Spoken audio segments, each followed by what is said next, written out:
আসসালামু আলাইকুম এভরিওয়ান। তো আজকে আমাদের অনেক আনন্দের একটা দিন, কারণ আমার আম্মু আজকে আমাদেরকে পিঠা বানিয়ে খাও। তো শীত প্রায় যায় এমন অবস্থায় তিনি আসছে পিঠা বানাতে, তাও নিজে থেকে আসেনি।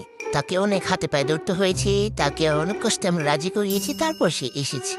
এগুলো তো অনেক সময়ের কাজ, সেই জন্য তিনি এগুলো করতে চান না। তো তারপরেও আমাদের মুখের দিকে তাকিয়ে তিনি এখন আসতে, তাই এত দেরি হওয়ার কারণটা হচ্ছে ভদ্রমহিলা খুবই ব্যস্ত মানুষ, কারণ উনি গবাদি পশু পালন করেন। তো তাদের পিছনে তিনি তার অর্ধেকটা সময়ই পার করে দেন। যাই হোক, তারপরে আমরা যে আছি তিনি আমাদের দিকে একটু নজর দিয়েছেন, সেটাই আমাদের অনেক কপাল।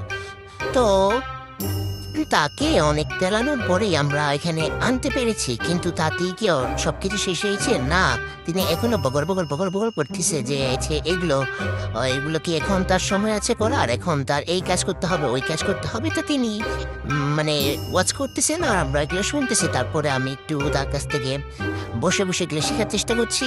তারপর আমাকে থাপড়া দিয়ে পাঠিয়ে দিল নারকেল করানোর জন্য এবং দুধ জাল দেওয়ার জন্য, কারণ সব কাজ নিয়ে একা একা করতে গেলে অনেক সময় লেগে যাবে।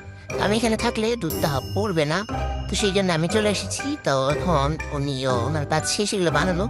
এখন উনি আসছে যে দুধের মধ্যে এগুলো দিতে, যে এটা হচ্ছে দুধ পুলি পিঠা, আর এটা বানাতে অনেক সময় লাগে, কারণ ওইগুলা কিরম পুলিশ সিস্টেম করতে হয়, তারপরে আরও দুধটা অনেক সুন্দর জাল দিতে হয়। তাই সেই জন্যে তিনি কোনো পিঠাই তিনি বানাতে চান না, শুধু ওই সকালবেলা নাস্তা হিসেবে ভাপা পিঠা, চিতই পিঠা, ওগুলা শর্টকাট যেগুলো হয়ে যায়। তারপর হচ্ছে সিটা পিঠা যেগুলো আছে না, এই সমস্ত এগুলা বানায়। এগুলো তো খাইছে, এবার এই সমস্ত পিঠা খাইতে মন চাইছে।